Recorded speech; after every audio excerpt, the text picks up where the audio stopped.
lagyan natin ng paniil yung paa niya para anaki kasi dito ng sa breeding pen. Ang hirap anuhin, hulihin. Kaya nilagyan natin oh.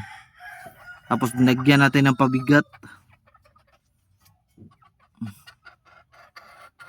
Try natin tapos i-monitor natin baka mabita ito sa ano, kahoy sa para pagdating ng araw ng may ano na siya sa paa, hindi na siya nahihirapan, hindi siya tinatawag sa Bisaya takingking, hindi siya matakingking.